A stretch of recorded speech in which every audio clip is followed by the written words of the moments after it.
한 송이 포도. 원작 아리시마 다케오. 번역 유은경. 어릴 때 나는 그림 그리는 것을 좋아했습니다. 내가 다니던 학교는 요코하마의 야마노테라는 곳에 있었는데 그 근처는 거의 서양인들만 사는 동네였고 우리 학교 선생님들도 모두 서양인이었습니다. 학교를 오갈 때는 언제나 호텔이나 서양인 회사들이 늘어선 해안 거리를 지나다녔습니다. 그 거리 해안가에 서서 보면 새파란 바다 위에 구남이며 상선들이 가득 늘어서 있었고 굴뚝에서 연기가 피어오르는 배나 돛대와 돛대 사이에 만국길을 걸어놓은 배들도 있어서 눈이 시릴 정도로 아름다웠습니다. 나는 자주 해안가에 서서 그 풍경을 지켜보았고 집에 돌아오면 기억나는 대로 최대한 아름답게 그림으로 옮겨보려 했습니다. 하지만 그 투명한 남빛 바다색과 하얀 범선들이 물과 맞닿은 부분에 비쳐 보이던 엷은 분홍빛만은 내가 가진 물감으로는 아무리 해도 제대로 표현할 수 없었습니다. 그리고 또 그려봐도 실제 풍경으로 보았던 그 색깔로는 그릴 수가 없었습니다. 불현듯 학교 친구가 가지고 있던 서양 물감이 생각났습니다. 그 친구 역시 서양인이었는데 나보다 2살이나 위여서 올려다봐야 할 만큼 키가 큰 아이였습니다. 짐이라는 이름의 그 아이가 가진 물감은 바다를 건너온 상등품으로 작은 먹 같은 사각형 모양으로 가벼운 나무 상자 안에 2줄로 늘어서 있었습니다. 어느 색깔 하나 아름답지 않은 것이 없었지만 그 중에서도 특히 남빛과 옅은 분홍빛은 놀랄 만큼 아름다웠습니다. 짐은 나보다 키는 컸으면서도 그림은 훨씬 못 그렸습니다. 그런데도 그 물감으로 색을 입히면 서툰 그림조차 어딘지 몰라보게 아름다워 보이는 것이었습니다. 나는 언제나 그것이 부러웠습니다. 저런 물감만 있다면 나도 바다 풍경을 정말 바다처럼 보이게 그려낼 수 있을 것 같다고 내 보잘것없는 물감만 탓했습니다. 그랬더니 그날부터 짐의 물감이 갖고 싶어졌습니다. 견딜 수 없을 만큼 갖고 싶어졌습니다. 하지만 나는 어쩐지 겁이 나서 아빠나 엄마에게 사달라고 할 마음은 들지 않아서 매일같이 그 물감 생각만을 생각하며 며칠을 지냈습니다. 지금은 그게 어느 무렵이었는지 정확히 기억나지는 않지만 아마 가을이었을 겁니다. 포도알이 잘 익어 있었으니까요. 날씨는 겨울이 오기 전에 가을날이 흔히 그렇듯 하늘 높이 그 멀리 깊은 곳까지 다 비쳐 보일 듯 청명한 날이었습니다. 우리는 선생님과 함께 도시락을 먹었지만 그렇게 즐거워하던 그 순간에도 내 마음은 왠지 그날의 하늘과는 정반대로 먹구름이 낀 듯 했습니다. 나는 혼자 깊은 생각에 빠져 있었습니다. 그때 누군가 내 얼굴을 봤더라면 분명 하얗게 질려있다는 걸 알아챘을지도 모릅니다. 나는 짐의 물감을 갖고 싶어서 정말이지 너무 갖고 싶어서 견딜 수 없어진 겁니다. 가슴이 아플 정도로 갖고 싶어진 거죠. 짐은 내 마음속 생각을 분명 다 알고 있을 거라는 생각에 슬쩍 그 얼굴을 보았습니다. 그러나 짐은 아무것도 모른다는 듯 즐겁게 웃으며 옆에 앉은 친구와 이야기하고 있었습니다. 그런데 그 모습이 내 생각을 다 알고 웃고 있는 것 같기도 하고 무언가 이야기하는 것이 두고 봐, 저 일본인 녀석이 내 물감을 훔칠 게 분명하니까 라고 말하는 것처럼 들리기도 했습니다. 나는 기분이 언짢아졌습니다. 하지만 짐이 나를 의심하는 것처럼 보이면 보일수록 나는 더욱 그 물감이 갖고 싶어져 견딜 수가 없었습니다. 내 얼굴은 귀염성 있게 생겼을지 모르나 나는 몸도 마음도 약한 아이였습니다. 게다가 겁이 많아서 하고 싶은 말도 제대로 못하고 참아버리는 성미였지요.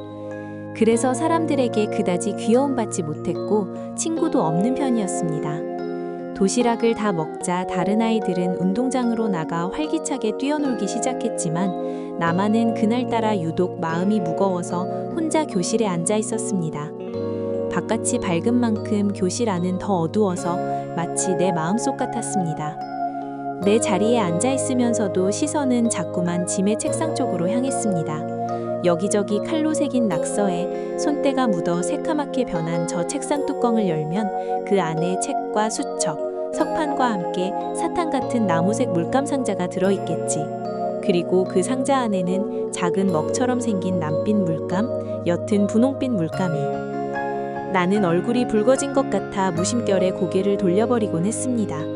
하지만 이내 다시 곁눈질로 짐의 책상을 바라보지 않고는 견딜 수 없었습니다. 가슴이 두근거려 괴로울 정도였습니다. 가만히 앉아 있었지만 마치 꿈속에서 귀신에게 쫓길 때처럼 마음만 조급해졌습니다. 수업 예비종이 댕댕하고 울렸습니다. 나는 저도 모르게 깜짝 놀라 자리에서 일어섰습니다. 아이들이 큰 소리로 웃고 떠들며 세면장으로 손을 씻으러 가는 모습이 창밖으로 보였습니다. 순간 나는 머릿속이 얼음처럼 차가워지는 듯한 기분 나쁜 감정을 느끼며 비틀비틀 짐의 책상으로 다가가서 반쯤 꿈을 꾸는 기분으로 그 뚜껑을 열어보았습니다. 거기에는 내가 생각했던 대로 수첩과 필통 사이에 낯익은 물감 상자가 들어있었습니다. 왜 그랬는지 나도 모르게 주변을 두리번거리다가 아무도 없다는 것을 확인하고는 재빨리 상자 뚜껑을 열어 남빛과 옅은 분홍빛 2가지 물감을 집어내어 주머니 속에 쑤셔 넣었습니다. 그러고는 서둘러 언제나 줄 서서 선생님을 기다리는 곳으로 달려갔습니다. 우리는 젊은 여선생님을 따라 교실로 들어가 각자의 자리에 앉았습니다. 나는 짐이 어떤 표정을 짓고 있을지 보고 싶어 견딜 수 없었지만 도저히 그쪽을 돌아볼 수가 없었습니다. 내가 한 짓을 아무도 눈치채지 못한 것 같아서 기분 나쁜 듯도 했고 한편으로는 안심도 되는 이상한 기분이었습니다. 평소에 무척 좋아하는 젊은 여선생님이 하는 말이 귀에 들어오긴 했지만 무슨 소린지 도무지 알 수가 없었습니다. 선생님도 가끔 이상하다는 듯 나를 바라보시는 것 같았습니다. 하지만 그날따라 선생님이 나를 보는 게 싫었습니다. 그런 상태로 1시간이 흘렀습니다. 왠지 모두가 귓속말이라도 하고 있는 것 같다고 생각하는 사이에 1시간이 지난 겁니다. 수업이 끝나는 종이 울리자 나는 후유 안심하는 한숨을 내쉬었습니다. 하지만 선생님이 나가자마자 우리 반에서 가장 덩치가 크고 공부도 잘하는 학생이 잠깐 이리 와봐 하며 내 팔꿈치를 붙잡았습니다. 순간 숙제를 하지 않았는데 선생님한테 지목당했을 때처럼 덜컥하고 가슴이 떨리기 시작했습니다. 하지만 나는 최대한 모르는 척해야 한다는 생각에 일부러 태연한 얼굴을 가장하며 마지못해 운동장 구석으로 끌려갔습니다. 너 짐에 물감 가지고 있지? 여기 내놔. 그렇게 말하며 그 학생은 내 앞에 넓게 벌린 손을 쑥 내밀었습니다. 그렇게 추궁당하자 나는 오히려 마음이 차분해져서 그런 거 나 안 가지고 있어 하고 그만 되는 대로 내뱉어버리고 말았습니다. 그러자 서너 명의 친구와 함께 내 곁으로 다가온 짐이 나는 점심시간 전에 물감 상자를 똑똑히 확인했어. 하나도 없어지지 않았었다고. 그런데 점심시간이 끝나니까 2개가 없어졌어. 쉬는 시간에 교실에 있었던 건 너뿐이잖아 하고 약간 떨리는 목소리로 되받아쳤습니다. 나는 이제 다 끝났다고 생각했습니다. 그러자 머릿속으로 피가 확 몰리며 얼굴이 새빨개지는 것 같았습니다. 그때 거기 서 있던 누군가가 갑자기 내 주머니 속에 손을 집어넣으려고 했습니다. 나는 필사적으로 막으려 했지만 중과 부적으로 도저히 당해낼 수 없었습니다.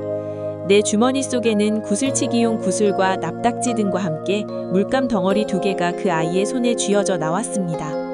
거봐라 라고 말하는 양 아이들은 밉살스럽다는 듯한 표정으로 내 얼굴을 노려보았습니다. 내 몸은 저절로 부르르 떨렸고 눈앞이 캄캄해지는 것 같았습니다. 이렇게 날씨가 좋은데 다른 아이들은 모두 쉬는 시간을 즐기며 놀고 있는데 정말이지 나 혼자만 마음속 깊은 곳부터 풀이 죽어버렸습니다. 왜 그런 짓을 해버렸을까? 돌이킬 수 없는 일이 되어버렸다. 이제 나는 끝이야. 그렇게 생각하자 겁만 컸 나는 외롭고 슬퍼서 흑흑 울음을 터뜨리고 말았습니다.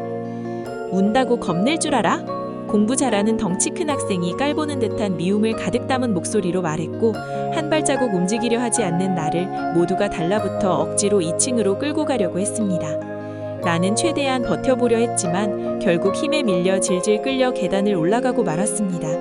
그곳에 내가 좋아하는 선생님이 쉬는 방이 있었습니다. 이윽고 짐이 그 방문을 노크했습니다. 노크는 들어봐도 좋으냐고 문을 두드리는 것입니다.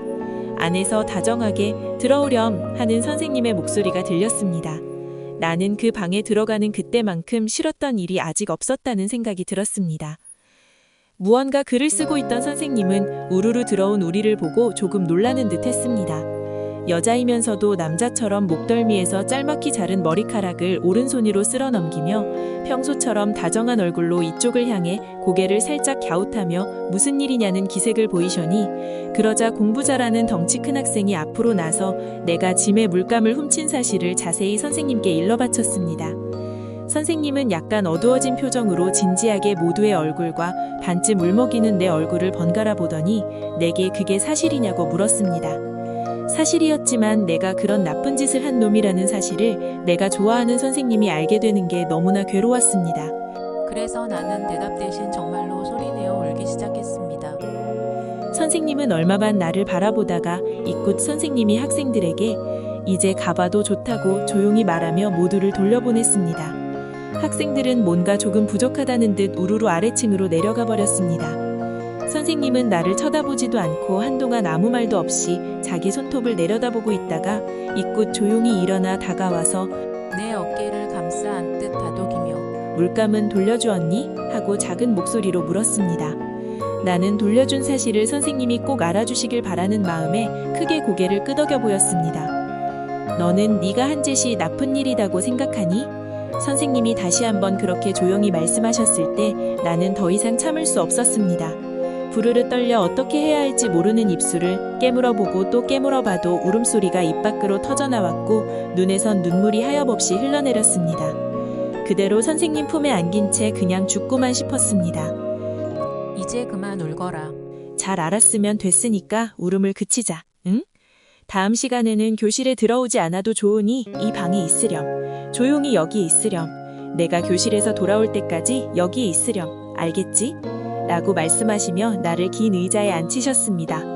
그때 다시 수업종이 울리자 선생님은 책상 위에 책을 집어들고 나를 한번 바라보신 후 2층 창문까지 높이 뻗어 올라온 포도넝굴에서 포도 한 송이를 따서 흐끄녀 울고 있던 내 무릎 위에 가만히 올려놓고는 조용히 방을 나가셨습니다. 한때 시끌벅적 요란스럽던 아이들이 모두 교실로 들어가자 주변은 갑자기 정막이 감돌 만큼 조용해졌습니다. 나는 외롭고 외로워져서 참을 수 없을 만큼 슬퍼졌습니다. 그토록 좋아하는 선생님을 그렇게 힘들게 했다고 생각하면 정말이지 못된 짓을 한 거구나 싶었습니다. 포도 따위 도저히 먹을 기분이 들지 않아서 한참을 울었습니다. 그러다 문득 어깨를 가볍게 흔드는 손길에 눈을 떴습니다. 나는 선생님 방에서 어느샌가 울다가 잠이 들었던 모양입니다. 조금 마르고 키가 큰 선생님은 미소를 지으며 나를 내려다보고 계셨습니다.